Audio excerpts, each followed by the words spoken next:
Hello everyone, आप सभी का फिर से स्वागत है। यह घटना चक्र पॉलिटी का डिस्कशन है और आज का टॉपिक है चुनाव आयोग। सबसे पहले चुनाव आयोग के बारे में हम लोग डिस्कस करेंगे। इसके बाद इस पर आधारित अब तक जितने भी प्रश्न पूछे गए उन सभी प्रश्नों का एनालिसिस भी करेंगे। तो चलिए स्टार्ट करते हैं।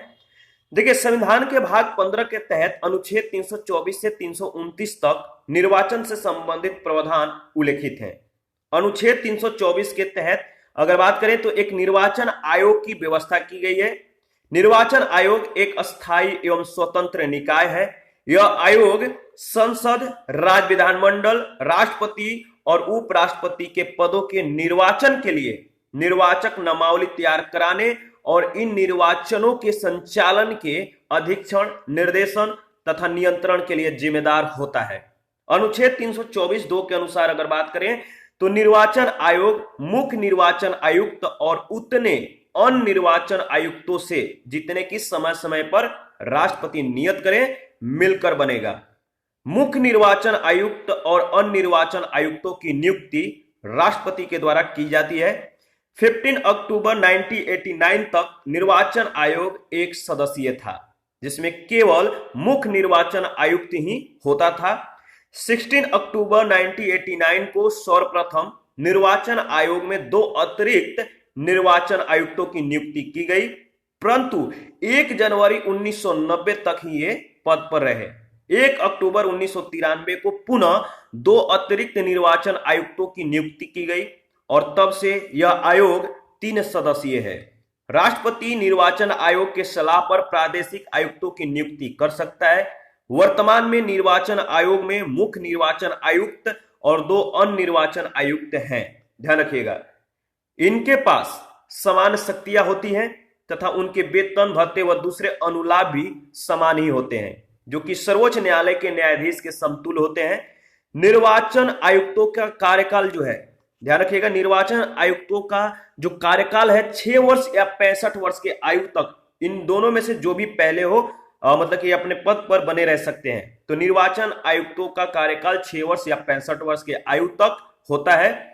अनुच्छेद 324(5) के अनुसार अगर बात करें तो मुख्य निर्वाचन आयुक्तों को उसके पद से उसी रीति से और उन्हीं आधारों पर ही हटाया जाएगा जिससे सर्वोच्च न्यायालय के न्यायाधीश को हटाया जाता है।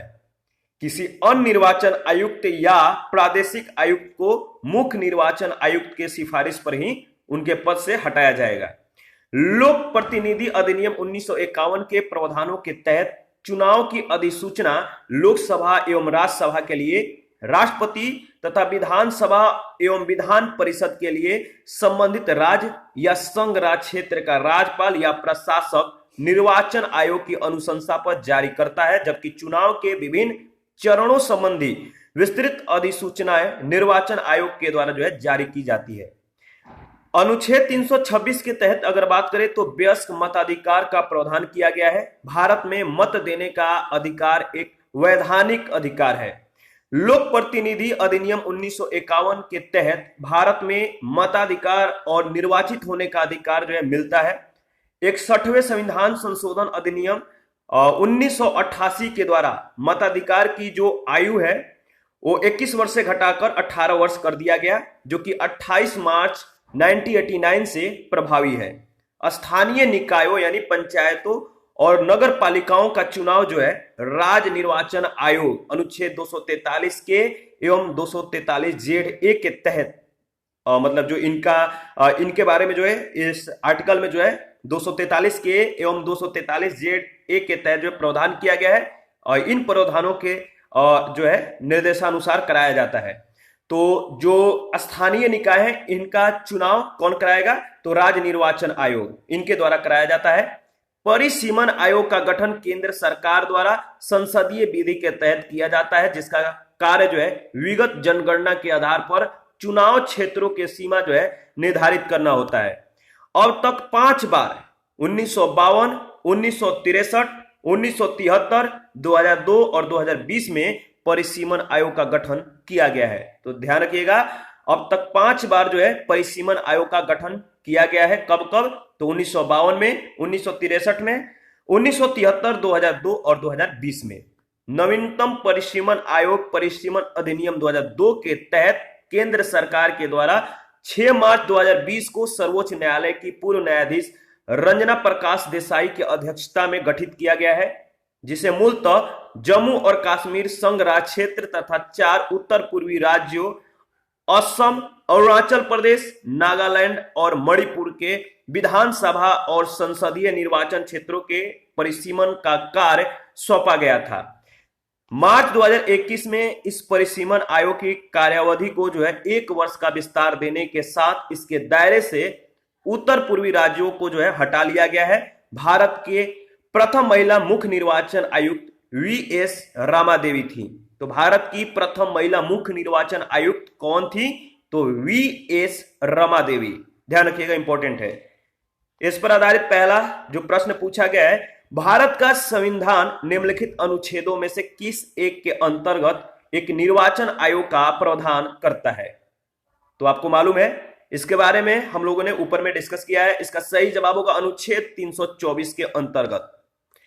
भारतीय संविधान के अनुच्छेद 324 के तहत संसद एवं राज्य विधान मंडलों तथा राष्ट्रपति और उपराष्ट्रपति पदों के निर्वाचनों के लिए निर्वाचक नामावली तैयार कराने तथा इन निर्वाचनों के संचालन का अधीक्षण, निर्देशन और नियंत्रण करने के लिए निर्वाचन आयोग का प्रावधान किया गया है।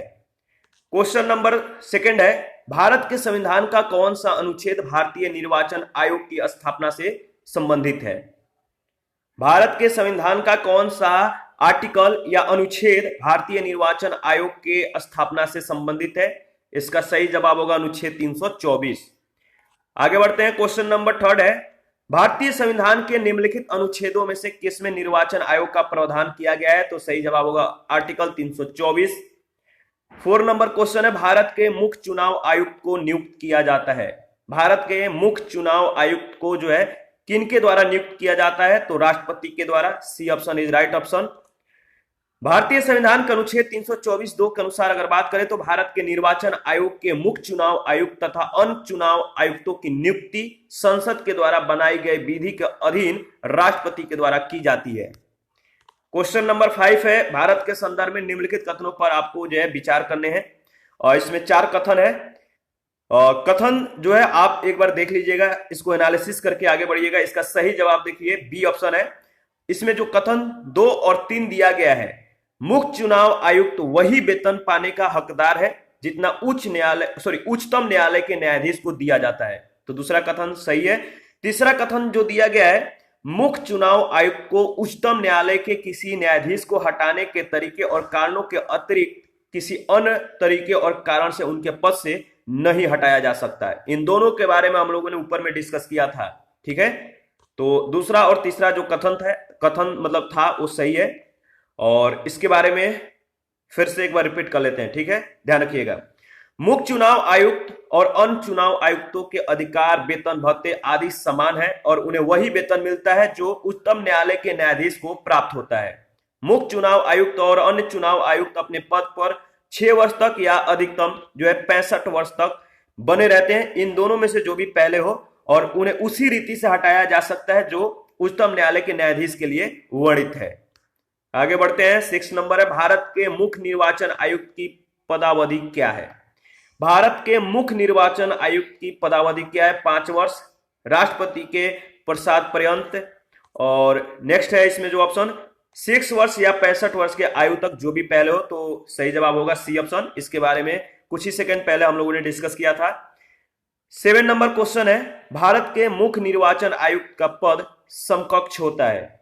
भारत के मुख्य निर्वाचन आयुक्त का पद किसके समकक्ष होता है? देखिए, मुख्य निर्वाचन आयुक्त एवं अन्य निर्वाचन आयुक्त सेवा के शर्तें नियम 1992 के तहत मुख्य निर्वाचन आयुक्त एवं अन्य 2 निर्वाचन आयुक्तों को सर्वोच्च न्यायालय के न्यायाधीशों के समान वेतन और भत्ते प्रदान किए जाते हैं। हालांकि अनुच्छेद 324(5) के परंतु के तहत मुख्य निर्वाचन आयुक्त को उसके पद से उसी रीति से और उन्हीं आधारों पर पद से हटाया जा सकता है जिस रीति से और जिन आधारों पर उच्चतम न्यायालय के न्यायाधीशों को हटाया जाता है। वरीयता क्रम के दृष्टि से सर्वोच्च न्यायालय के न्यायाधीशों का स्थान 9वां है।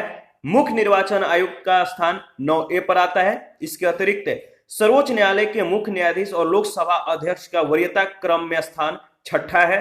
राज्यों के राज्यपाल 4थे स्थान पर और राज्य विधानसभा अध्यक्ष 14वें स्थान पर आते हैं। क्वेश्चन नंबर 8 है, मुख्य चुनाव आयुक्त को पदच्युत किया जा सकता है। मुख्य चुनाव आयुक्त को पदच्युत किया जा सकता है राष्ट्रपति के द्वारा, और दूसरा है संसद के दोनों सदनों के सदस्यों के 2/3 बहुमत से प्रमाणित कदाचार के आधार पर। इसके बारे में देख लेते हैं। देखिए, मुख्य चुनाव आयुक्त को उन्हीं तरीकों से पद से हटाया जा सकता है जो अनुच्छेद 124(4) में उच्चतम न्यायालय के न्यायाधीशों को हटाने के लिए वर्णित है।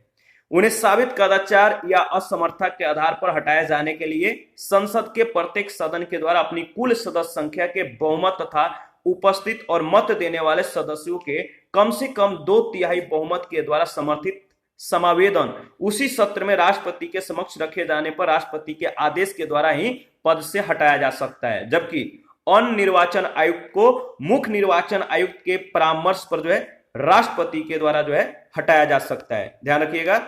आगे बढ़ते हैं। नेक्स्ट 9 नंबर क्वेश्चन है, कथन ए कह रहा है कि संसद तथा राज्य विधानमंडलों के स्वतंत्र तथा निष्पक्ष चुनाव कराने की शक्तियां एक स्वतंत्र इकाई अर्थात निर्वाचन आयोग को दी गई है। कारण आर, निर्वाचन आयुक्तों को पद से हटाने का अधिकार कार्यपालिका के पास है।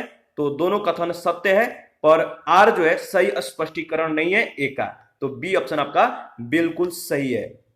इसके बारे में देख लेते हैं।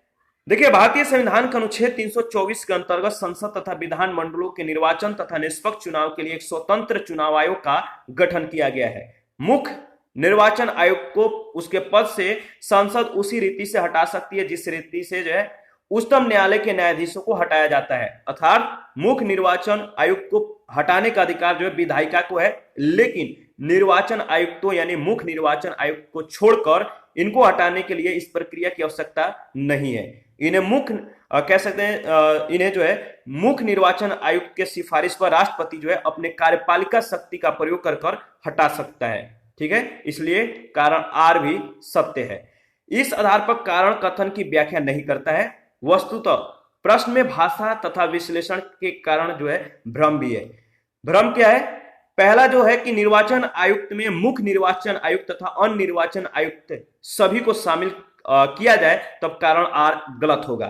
अन्य निर्वाचन आयुक्तों को हटाने का अधिकार मुख्य निर्वाचन आयुक्त में निहित है, और मुख्य निर्वाचन आयुक्त को हटाने का अधिकार संसद में निहित है, अर्थात अन्य निर्वाचन आयुक्तों को हटाने का अधिकार भी अप्रत्यक्षतः मुख्य निर्वाचन आयुक्त के माध्यम से संसद या विधायिका में ही निहित है। इस विश्लेषण के आधार पर कारण आर गलत होगा। ध्यान रखिएगा। क्वेश्चन नंबर 10 है, मुख्य चुनाव आयुक्त को पदच्युत किया जा सकता है। मुख्य चुनाव आयुक्त को पदच्युत किया जा सकता है उस प्रक्रिया के द्वारा जो सर्वोच्च न्यायालय के न्यायाधीशों पर लागू होती है। बी ऑप्शन आपका बिल्कुल सत्य है। आगे बढ़ते हैं। क्वेश्चन नंबर 11, निर्वाचन आयुक्त हटाया जा सकता है। निर्वाचन आयुक्त हटाया जा सकता है मुख्य निर्वाचन आयुक्त के परामर्श पर राष्ट्रपति के द्वारा। क्वेश्चन नंबर 12 है, भारत के निर्वाचन आयोग के कार्य हैं। भारत के निर्वाचन आयोग के कार्य आपको बताने हैं। पहला कार्य है जो कि सत्य है, संसद और राज्य विधानमंडल के सभी चुनाव कराना, राष्ट्रपति और उपराष्ट्रपति पदों के लिए चुनाव कराना। पहला दूसरा दोनों जो कार्य हैं निर्वाचन आयोग के सत्य हैं। इसमें जो तीसरा दिया गया है सत्य नहीं है। कह रहे किसी राज्य में स्वतंत्र एवं निष्पक्ष चुनाव के लिए अनुकूल दशा न होने पर राष्ट्रपति शासन लगाए जाने की संतुति करना, तो तीसरा सत्य नहीं है। चौथा निर्वाचन सूचियां तैयार कराने के कार्य का निरीक्षण, निर्देशन और नियंत्रण। पहला, दूसरा और चौथा कथन यानी ये जो कार्य है निर्वाचन आयोग के संदर्भ में सत्य हैं, तो आपका सही जवाब होगा बी ऑप्शन। इसके बारे में देख लेते हैं। देखिए, संविधान के अनुच्छेद 324 के खंड 1 के अनुसार अगर बात करें तो इस संविधान के अधीन संसद और प्रत्येक राज्य के विधानमंडल के लिए कराए जाने वाले सभी निर्वाचनों तथा राष्ट्रपति और उपराष्ट्रपति के पदों के निर्वाचनों के लिए निर्वाचक नामावली तैयार कराने और उन सभी निर्वाचनों के संचालन का अधीक्षण, निर्देशन और नियंत्रण एक आयोग में निहित है, जिसे इस संविधान में निर्वाचन आयोग कहा गया है। विधानमंडलों के चुनाव के लिए उचित उपबंध करने की शक्ति अनुच्छेद 327 के तहत संसद में निहित है।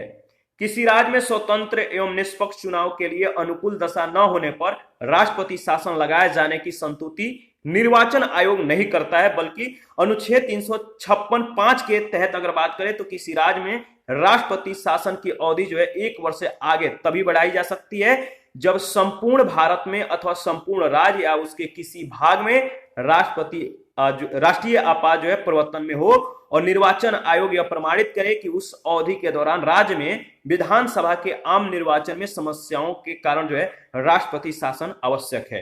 तो ध्यान रखिएगा। आगे बढ़ते हैं। 13 नंबर क्वेश्चन है, निम्नांकित कार्यों में से कौन एक कार्य भारत के निर्वाचन आयोग से संबंधित नहीं है? बताइए कौन एक कार्य जो है भारत के निर्वाचन आयोग से संबंधित नहीं है। ऑप्शन ए है मतदान सूची जो है मतदाता सूची तैयार करने का निर्देशन और नियंत्रण, संसद और प्रत्येक राज्य के विधानमंडल चुनाव का जो है संचालन, सी है राष्ट्रपति और उपराष्ट्रपति के पदों के लिए चुनाव का संचालन, और डी है विधानमंडलों के चुनाव के लिए उचित प्रावधान करना। तो डी जो है आपका सत्य मतलब कि ऑप्शन है, सही ऑप्शन होगा, ध्यान रखिएगा। 14 नंबर क्वेश्चन है, राष्ट्रपति का चुनाव निम्न में से किसके द्वारा संचालित किया जाता है? राष्ट्रपति का चुनाव किसके द्वारा संचालित किया जाता है? तो भारत के निर्वाचन आयोग के द्वारा। क्वेश्चन नंबर 15 है, निम्न में से कौन सा चुनाव निर्वाचन आयोग के द्वारा संपादित नहीं किया जाता? कौन सा चुनाव निर्वाचन आयोग के द्वारा नहीं किया जाता है? तो सही जवाब होगा स्थानीय निकायों का, यानी डी ऑप्शन आपका बिल्कुल सत्य है।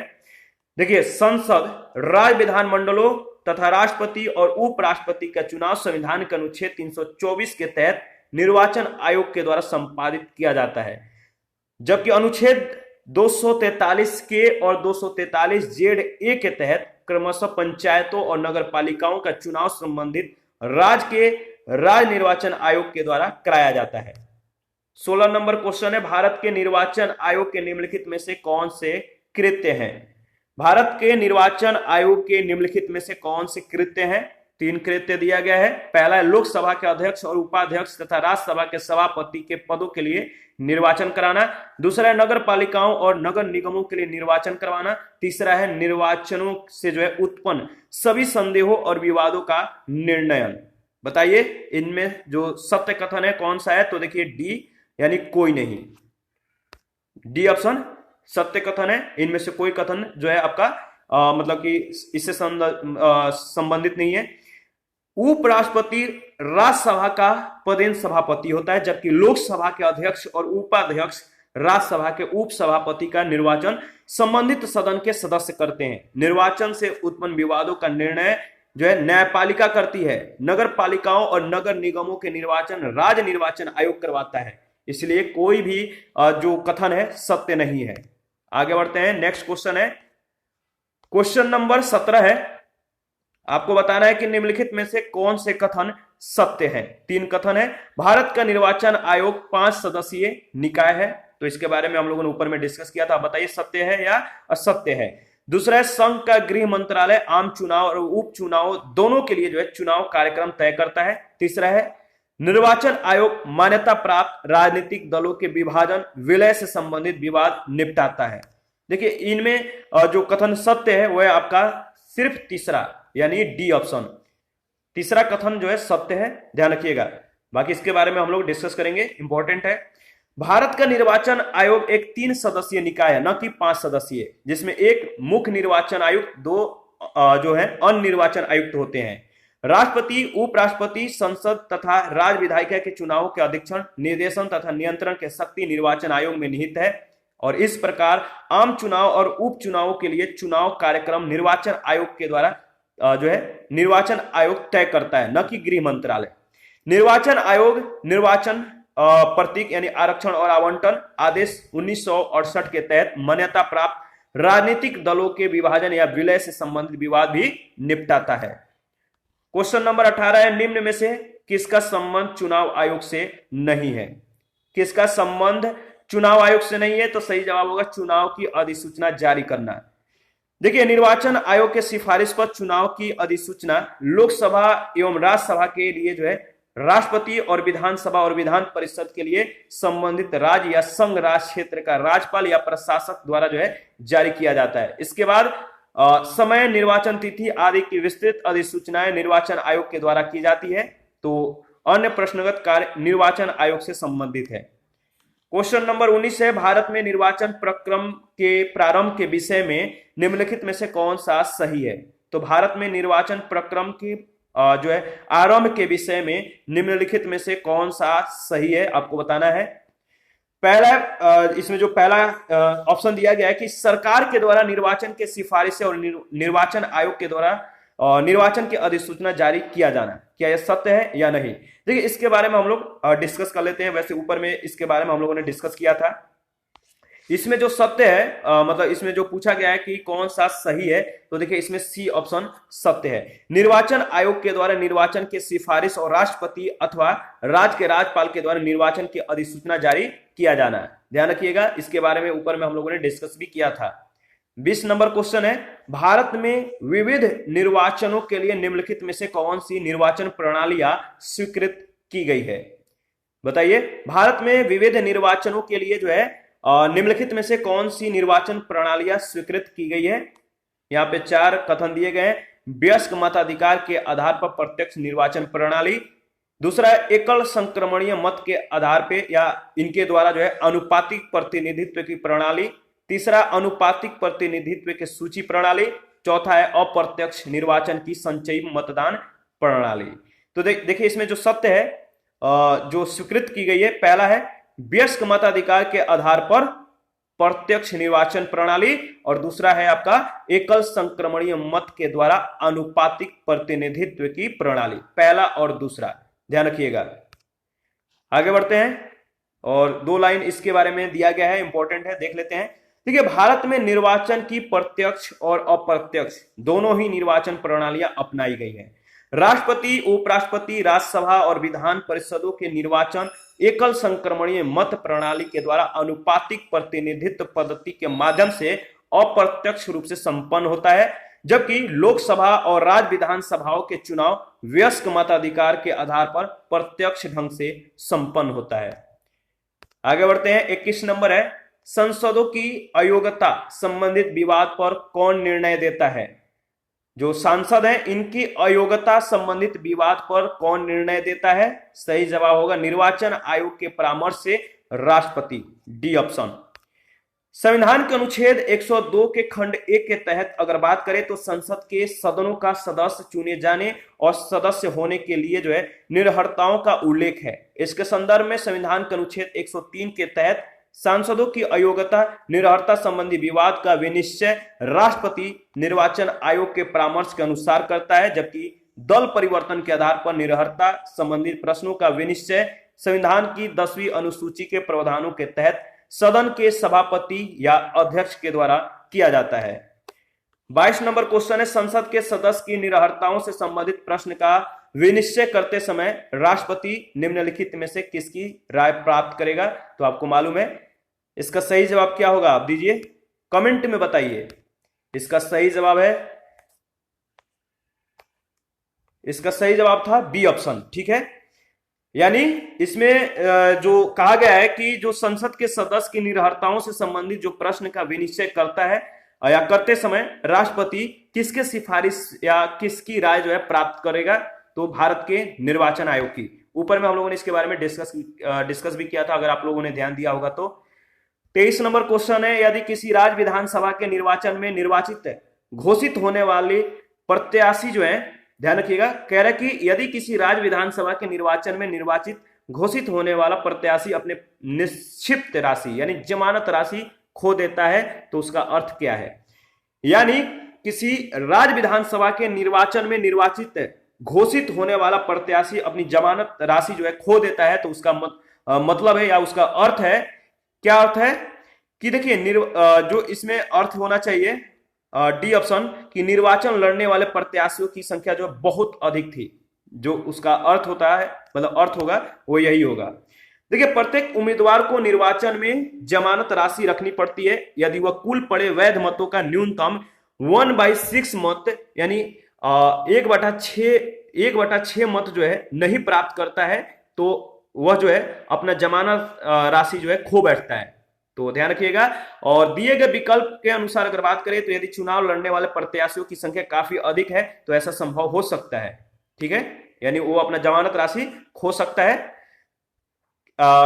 इसका मतलब यह है कि प्रत्याशियों की अत्यधिक मतलब कि संख्या होगी, जिससे उनके मतों में जो है डिस्ट्रीब्यूशन हो जाएगा, जिससे जिसके कारण जो प्रत्याशी हैं उनमें मतों की संख्या यानी जो मत पड़ेगा वो बहुत कम होगा। और 1/6 से कम मत प्राप्त होने पर जो है, अगर 1/6 मत नहीं प्राप्त होता है तो उनकी जो जमानत राशि है खो जाती है, खो बैठते हैं, यानी मतलब कि जब्त हो जाती है, उनको वापस जो है उनकी जो राशि है नहीं लौटाया जाता है। ध्यान रखिएगा।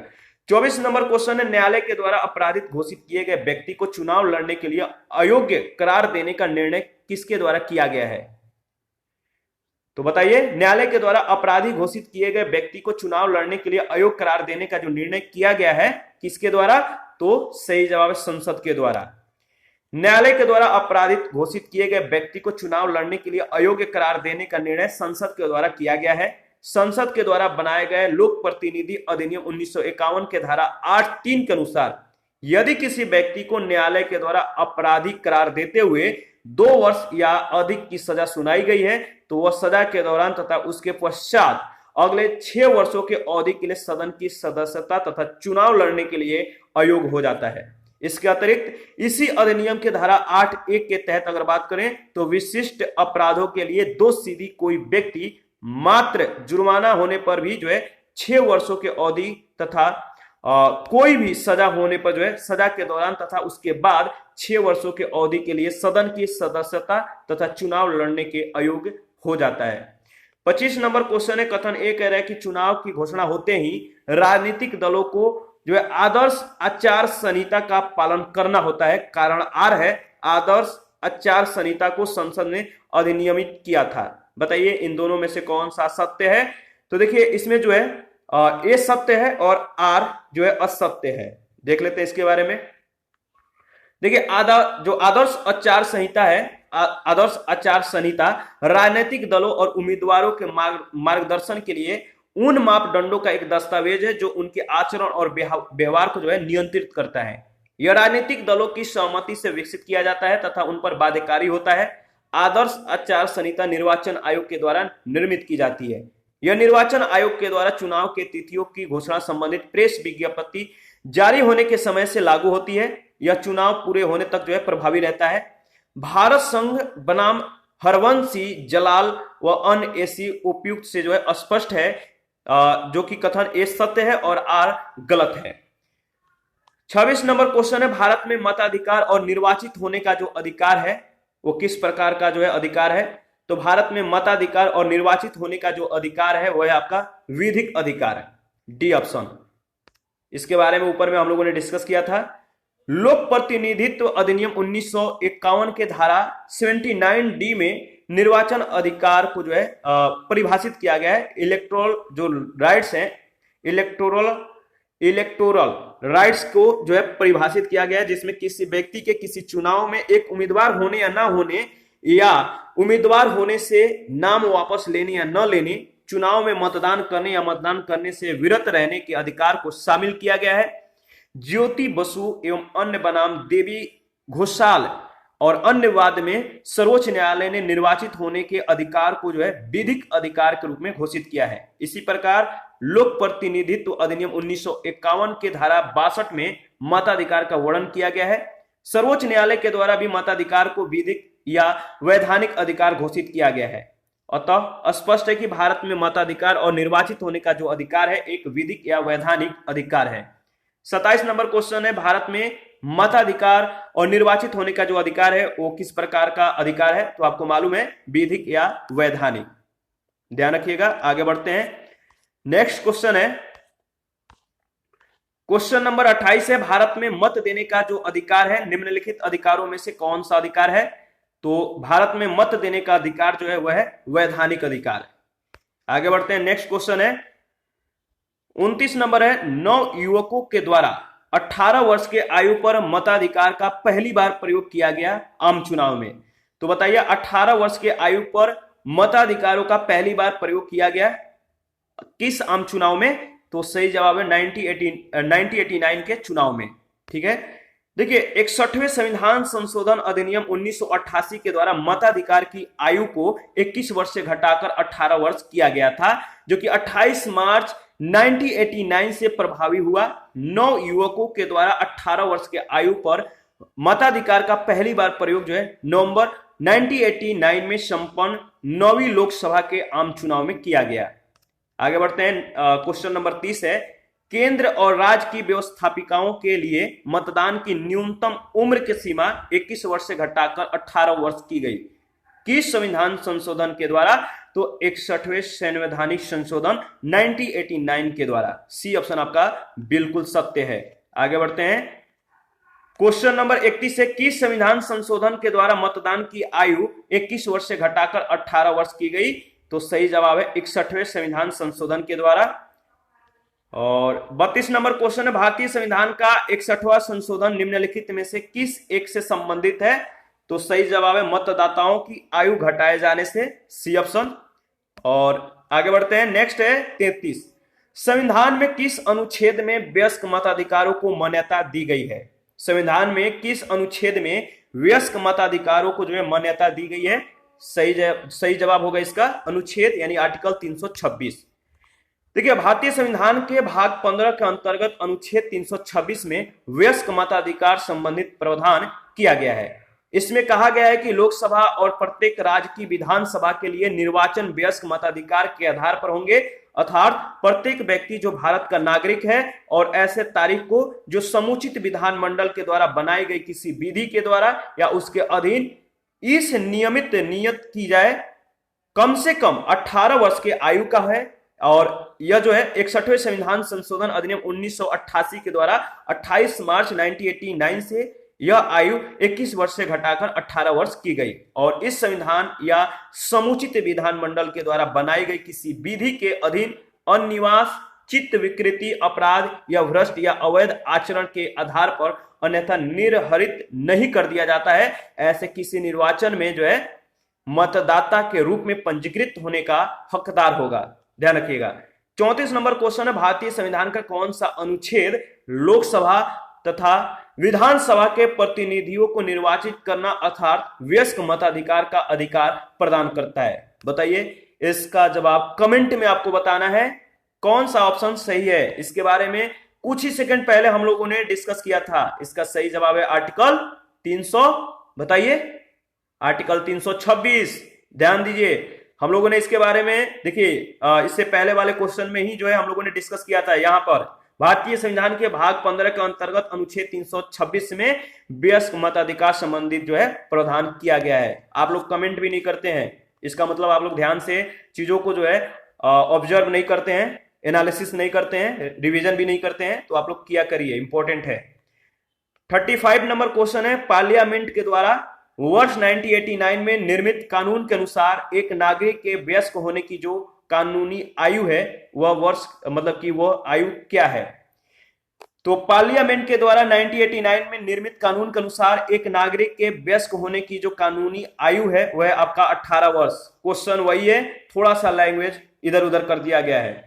61वें संविधान संशोधन अधिनियम 1988 के द्वारा संविधान के अनुच्छेद 326 में संशोधन करके वयस्क मताधिकार की आयु को जो है 21 वर्ष से घटाकर 18 वर्ष कर दिया गया और यह संशोधन 28 मार्च 1989 से प्रभावी हुआ। 36 नंबर क्वेश्चन है, राज्य विधानमंडलों के निर्वाचन के लिए सिद्धांतों में जो सम्मिलित है आपको बताना है कौन कौन से सिद्धांत जो है सम्मिलित है। पहला है यह वयस्क मताधिकार के आधार पर होंगे। दूसरा, प्रत्येक क्षेत्रीय निर्वाचन क्षेत्र के लिए केवल एक निर्वाचक सूची होगी। तीसरा है धर्म, प्रजाति, लिंग आदि के लिए निर्वाचक सूची बनाने में कोई स्थान नहीं होगा। चौथा है राजनीतिक दलों को अपने स्वयं के मानक स्थापित करने की स्वतंत्रता होगी। बताइए इसका सही जवाब क्या होगा? तो इसका सही जवाब है सभी चारों यानी डी ऑप्शन। ठीक है, इसके बारे में देख लेते हैं। संविधान के अनुच्छेद 326 में प्रावधानित है कि लोकसभा और राज्यों की विधानसभाओं के लिए निर्वाचन वयस्क मताधिकार के आधार पर होंगे। साथ ही अनुच्छेद 325 के अनुसार अगर बात करें तो प्रत्येक प्रादेशिक यानी क्षेत्रीय निर्वाचन क्षेत्र के लिए एक साधारण निर्वाचक सूची होगी और केवल धर्म, मूल वंश, जाति, लिंग या इनमें से किसी आधार पर कोई व्यक्ति ऐसे किसी सूची में शामिल किए जाने के लिए अपात्र नहीं होगा। इसका अतिरिक्त भारत में राजनीतिक दल अपने मानक स्वयं निर्धारित कर सकते हैं। तो आपका सही जवाब होगा डी ऑप्शन, उपरोक्त सभी। 37 नंबर क्वेश्चन है, निर्गम मत सर्वेक्षण के विषय में कौन सा कथन सही है? निर्गम मत सर्वेक्षण के विषय में बताइए कौन सा कथन सत्य है। देखिए इसके बारे में हम लोग डिस्कस करेंगे, इंपॉर्टेंट है। और यहां पे जो दिया गया है इसमें जो सत्य कथन है वो ए है। देखिए निर्गत मत सर्वेक्षण यानी एग्जिट पोल वह पद्धति होता है जिससे मतदान के तुरंत बाद यह पता लगाया जाता है कि मतदाताओं ने किस प्रत्याशी या दल के पक्ष में अपना मताधिकार का प्रयोग किया है। तो निर्गत मत सर्वेक्षण यानी एग्जिट पोल जो है वह पद्धति है जिससे मतदान के तुरंत बाद यह पता लगाया जाता है कि मतदाताओं ने किस प्रत्याशी या दल के पक्ष में अपना मताधिकार का प्रयोग किया है, जबकि जनमत सर्वेक्षण मतदान के पहले चुनाव के संबंध में जनता के राय जानने के लिए विभिन्न सर्वे एजेंसियों के द्वारा कराया जाता है। तो ध्यान रखिएगा एग्जिट पोल क्या है। क्वेश्चन नंबर 38 है, 2009 लोकसभा चुनाव में निर्वाचकों की संख्या मिलियंस में यानी 1 मिलियन बराबर 10 लाख होता है, लगभग कितनी है? तो मिलियंस में बताना है। इसका सही जवाब है, तो 2009 लोकसभा चुनाव में निर्वाचकों की संख्या जो है मिलियंस में 714 मिलियंस है लगभग। ध्यान रखिएगा सी ऑप्शन आपका बिल्कुल सही है। और आगे बढ़ते हैं, 39 है, लोक प्रतिनिधित्व संशोधन अधिनियम 1996 के द्वारा निर्वाचित विधि में हुए हाल के संशोधनों के विषय में निम्नलिखित कथनों पर आपको विचार करना है। ठीक है, तो विचार करके बताइए कौन सत्य है इन चारों कथनों में। तो एक बार आप जो है इसको अच्छे से एनालिसिस करके आगे बढ़िएगा। इसका सही जवाब होगा बी ऑप्शन, पहला, दूसरा और चौथा सत्य है। पर तीसरा जो है कि कोई अभ्यर्थी अब एक से अधिक संसदीय निर्वाचन क्षेत्र से निर्वाचन के लिए खड़ा नहीं हो सकता, जो कि गलत है। ऐसा नहीं है, हो सकता है एक से अधिक जो है संसदीय निर्वाचन क्षेत्र से वो खड़ा हो सकता है। ठीक है, इसका कंडीशन है, जो कंडीशन है बाद में हम लोग इसके बारे में देखेंगे। देखिए पहला, दूसरा, चौथा कथन जो है लोक प्रतिनिधित्व अधिनियम 1951 में 1996 के संशोधन अधिनियम के द्वारा किए गए संशोधन के संदर्भ में सही है, जबकि कथन जो तीसरा है सही नहीं है। 1996 का लोक प्रतिनिधित्व संशोधन अधिनियम दिनेश गोस्वामी समिति के सिफारिशों पर आधारित था। इनका नाम जो है याद रखिएगा, दिनेश गोस्वामी समिति जो है मतलब कि 1996 का जो लोक प्रतिनिधित्व संशोधन अधिनियम है इन्हीं के सिफारिशों पर यह आधारित था। अब कोई अभ्यर्थी किसी आम चुनाव अथवा साथ साथ कराए गए 2 या अधिक सीटों के उप निर्वाचन में 2 से अधिक क्षेत्रों से चुनाव नहीं लड़ सकता है। यदि किसी प्रत्याशी की मृत्यु हो जाए तो चुनाव जो है प्रत्यादिष्ट या रद्द नहीं होगा, बल्कि मान्यता प्राप्त दल के प्रत्याशी की मृत्यु की स्थिति में संबंधित दल को नया प्रत्याशी चुनाव मैदान में उतारने का विकल्प दिया जाएगा। 40 नंबर क्वेश्चन है, दिनेश गोस्वामी समिति ने सिफारिश की थी, क्या की थी? मैंने बोला कि इनका नाम याद रखना है। किसके लिए याद रखना है, यह ज्यादा इंपॉर्टेंट है। तो लोकसभा के चुनाव के सरकारी निधियन की गोस्वामी समिति ने जो सिफारिश की थी वह है आपका सी ऑप्शन। इसके बारे में देख लेते हैं। दिनेश गोस्वामी 1990 की संयुक्त मोर्चा सरकार के दौरान विधि मंत्री थे। इनकी अध्यक्षता में 1990 में चुनाव सुधारों पर समिति का गठन किया गया। इस समिति ने लोकसभा चुनाव में प्रत्याशियों की गाड़ियों के लिए जो है ईंधन की निर्धारित मात्रा, मतदाता सूचियों की अतिरिक्त प्रतियां उपलब्ध कराने, प्रत्याशियों के द्वारा प्रयुक्त माइक्रोफोनों की निर्धारित संख्या के किराए का भुगतान आदि के संदर्भ में सरकारी निधियन की सिफारिश की थी। आगे बढ़ते हैं। 41, दिनेश गोस्वामी समिति का संबंध किससे था? तो सही जवाब है निर्वाचन सुधारों से। और 42 नंबर क्वेश्चन है, लोकसभा एवं विधानसभा में सीटों के आरक्षण से संबंधित निम्नलिखित कथनों को पढ़िए और सही विकल्प को चुनिए। कथन ए है, लोकसभा की 543 निर्वाचित सीटों में से 84 सीटें अनुसूचित जातियों और 44 सीटें जो है, ध्यान रखिएगा 543 निर्वाचित सीटों में से 84 सीटें अनुसूचित जातियों और 44 सीटें अनुसूचित जनजातियों के लिए आरक्षित है। कथन दूसरा कह रहे हैं, किसी निर्वाचन क्षेत्र को आरक्षित करने का निर्णय परिसीमन आयोग के द्वारा लिया जाता है। कथन तीसरा है परिसीमन आयोग की नियुक्ति लोकसभा के स्पीकर के द्वारा की जाती है। अब बताइए इन तीनों कथनों में से कौन कौन से कथन सत्य हैं? तो पहला कथन और दूसरा पहला और तीसरा कथन जो है गलत है, लेकिन दूसरा कथन सही है। तो सी ऑप्शन आपका बिल्कुल सत्य है। देखिए 2008 के परिसीमन के तहत वर्तमान में लोकसभा की कुल 543 निर्वाचित सीटों में से 84 सीटें अनुसूचित जातियों के लिए और 47 सीटें अनुसूचित जनजातियों के लिए आरक्षित है। पहला सही नहीं है, इसके विपरीत दिया गया था, इसलिए गलत है। परिसीमन आयोग का गठन संविधान के अनुच्छेद 82 के तहत संसद के द्वारा बनाई गई विधि के अधीन केंद्र सरकार के द्वारा किया जाता है। किसी निर्वाचित क्षेत्र के सीमांकन एवं उसे आरक्षित करने का निर्णय परिसीमन आयोग के द्वारा लिया जाता है, इसलिए जो कथन सेकंड है सही है, जबकि जो थर्ड कथन है गलत है। 43 नंबर क्वेश्चन है परिसीमन आयोग के संदर्भ में निम्नलिखित कथनों पर आपको जो है विचार करने हैं। पहला है परिसीमन आयोग के आदेशों को किसी न्यायालय में चुनौती नहीं दी जा सकती है। दूसरा कथन है परिसीमन आयोग के आदेश जब लोकसभा अथवा राज्य विधानसभा के सम्मुख रखे जाते हैं तब उन आदेशों में कोई संशोधन नहीं किया जा सकता। बताइए इसका सही जवाब है सी ऑप्शन, पहला और दूसरा दोनों। जो परिसीमन अधिनियम है इसके अंतर्गत परिसीमन आयोग की स्थापना भारत सरकार के द्वारा की जाती है। इसका मुख्य कार्य विगत जनगणना के आधार पर चुनाव क्षेत्रों की सीमा निर्धारित करना होता है। यह आयोग एक शक्तिशाली संस्था है जिसके आदेशों को किसी कानूनी न्यायालय में चुनौती नहीं दी जा सकती। इसके आदेश लोकसभा और संबंधित राज्य विधानसभाओं के समक्ष रखे जाते हैं, किंतु इन्हें जो है आयोग के आदेशों में सुधार की अनुमति नहीं दी जाती है। अब तक भारत में 5 बार 1952, 1963, 1973, 2002 और 2020 में परिसीमन आयोग का गठन किया गया है।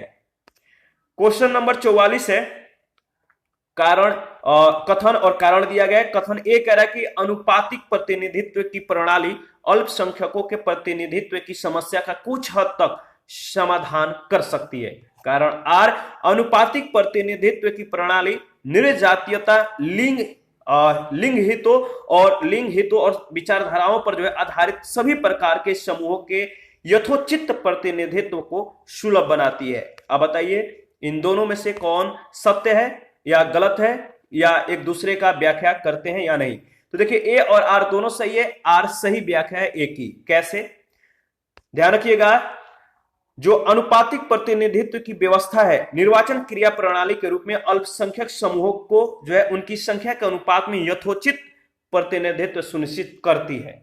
इस प्रणाली से सभी वर्गों का समुचित प्रतिनिधित्व सुनिश्चित होता है, इसलिए ए और आर दोनों सत्य है। आर जो है ए की सही व्याख्या है। 45 नंबर क्वेश्चन है अनुपातिक प्रतिनिधित्व की व्यवस्था निर्वाचन क्रिया प्रणाली के रूप में सुनिश्चित करती है। इसका सही जवाब है अल्पसंख्यकों के प्रतिनिधित्व को, डी ऑप्शन। 46 नंबर क्वेश्चन है उस देश में अनुपातिक प्रतिनिधित्व आवश्यक नहीं है जहां द्विदलीय प्रणाली विकसित हुई है। ध्यान रखिएगा, उस देश में अनुपातिक प्रतिनिधित्व आवश्यक नहीं है जहां पर द्विदलीय प्रणाली विकसित हुई है। देखिए अनुपातिक प्रतिनिधित्व प्रणाली का उद्देश्य समाज के प्रत्येक समूह को समुचित अनुपात में प्रतिनिधित्व उपलब्ध कराना है। अतः जहां देश में मात्र 2 दल है या द्विदलीय प्रणाली विकसित हुई है वहां जो है यह महत्वहीन हो जाती है। ध्यान रखिएगा। 47 है भारत में मतदान के लिए प्रयोग की जाने वाली मशीन वीवीपैट का संस्करण क्या है? इसका सही जवाब है M3, C option is right option. देखिए पारदर्शी व्यवस्था की अधिकारिता पुष्टि के लिए निर्वाचन आयोग के द्वारा voter verified paper audit trial यानी वीवीपैट का प्रयोग हो रहा है। वर्तमान समय में मतदान के लिए वीवीपैट युक्त ईवीएम का M2/M3 संस्करण आयोग के द्वारा जो है प्रयोग में लाया जा रहा है। तो विकल्प सी आपका सही उत्तर है। 48 है निर्वाचन आयोग को 3 सदस्यीय आयोग किस वर्ष से जो है बनाया गया? निर्वाचन आयोग को 3 सदस्यीय आयोग किस वर्ष से बनाया गया? इसका सही जवाब है 1989 से, C option is right option. इसके बारे में हम लोगों ने डिस्कस किया है, अच्छे से डिस्कस किया है। तो आगे बढ़ते हैं। 49 है निम्नलिखित में से कौन जो है भारत के चुनाव आयोग का सदस्य नहीं था? कौन भारत के चुनाव आयोग का सदस्य नहीं था? 4 ऑप्शन है, आपको बताना है इनमें से कौन जो है भारत के चुनाव आयोग के सदस्य नहीं थे। सही जवाब है एनबी लोहानी। आगे बढ़ते हैं। बाकी इनमें जो अदर जो ऑप्शन दिए गए हैं ये चुनाव आयोग के इनमें जो है मतलब कि ये अन्य सदस्य थे, तो ध्यान रखिएगा। जो क्या बोलते हैं एनबी जो लोहानी थे इसमें मतलब कि चुनाव आयोग के ये जो है कभी मतलब कि सदस्य या अध्यक्ष नहीं रहे थे। ठीक है, चुनाव आयोग का सदस्य नहीं थे एनबी लोहानी, बाकी तीनों जो है चुनाव आयोग के सदस्य हैं। क्वेश्चन नंबर 50 है, भारत की प्रथम महिला मुख्य निर्वाचन आयुक्त कौन थी? लास्ट में इन्हीं के बारे में हम लोगों ने डिस्कस किया था। इसका सही जवाब है वीएस रमा देवी। याद रखिएगा, भारत की प्रथम महिला मुख्य निर्वाचन आयुक्त जो है वीएस रमा देवी थी। 26 नवंबर 1990 से 11 दिसंबर 1990 तक जो है ये पद पर रही थी। 51 है, निम्नलिखित में से कौन सा नेशनल वोटर्स डे है? नेशनल वोटर्स डे कब मनाया जाता है? तो 25 जनवरी को। ध्यान रखिएगा। आगे बढ़ते हैं। और 52 है, राष्ट्रीय मतदाता दिवस कब मनाया जाता है? तो आपको मालूम है 25 जनवरी को। और इसी के साथ आज का सेशन समाप्त करते हैं। नेक्स्ट सेशन में राजनीतिक दल के बारे में हम लोग डिस्कस करेंगे। आप अपना प्रतिक्रिया जरूर दीजिएगा, आपके प्रतिक्रियाओं का हमें बेसब्री से इंतजार रहता है। और जिन लोगों ने Telegram channel, Telegram quiz group को ज्वाइन नहीं किया है तो वीडियो के डिस्क्रिप्शन बॉक्स में उसका लिंक दिया गया, आप ज्वाइन कर सकते हैं। और कहीं से भी आपको डाउट हो, किसी भी टॉपिक, किसी भी सब्जेक्ट में आपको प्रॉब्लम हो रही हो तो आप हमें कमेंट कर सकते हैं, आपके समस्याओं को जो है हल किया जाएगा। तो मिलते हैं नेक्स्ट सेशन में। Thank you.